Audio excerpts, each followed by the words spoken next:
మధ్యన విజయ్‌కి సంబంధించినటువంటి సినిమా ఒకటి తమిళ్ సినిమా డబ్బింగ్‌ది ఉంటది. అందులో డాక్టర్ పోర్షన్ ఏస్తాడు అతను. Dual role. అందులో లుంగీ కట్టుకొని వెళ్తాడు ఇంటర్నేషనల్ అవార్డు తీసుకోవడానికి విదేశాలకి. అమెరికాకి వెళ్తే లుంగీ కట్టుకొని ఉన్నాడని చెప్పేసి వాళ్ళు అవమానిస్తారు.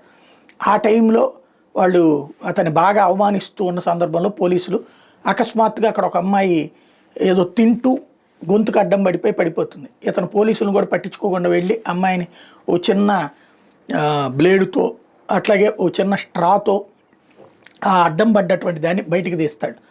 తర్వాత అతను డాక్టర్ అన్నటువంటి విషయం అందరికీ అర్థమవుతుంది. ఇది సినిమాల్లో జరిగేటటువంటి. నిజ జీవితంలో ఇట్లాంటిది సాధ్యం అంటే ఈ డాక్టర్ గారు సాధ్యం చేశారు. ఆయనకి హ్యాట్స్ ఆఫ్ చెప్పాలి.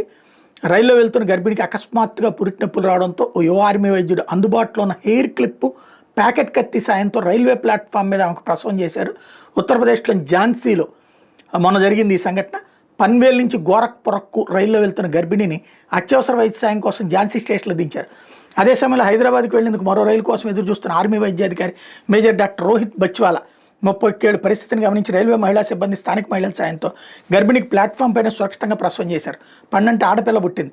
బొడ్డుతాడిని బిగించడానికి హెయిర్ క్లిప్ వాడానని, బిడ్డ ఆరోగ్యం స్థిరంగా ఉందని నిర్ధారించుకున్నాక ప్యాకెట్ కత్తితో దాన్ని కత్తిరించినట్టు చెప్పారు.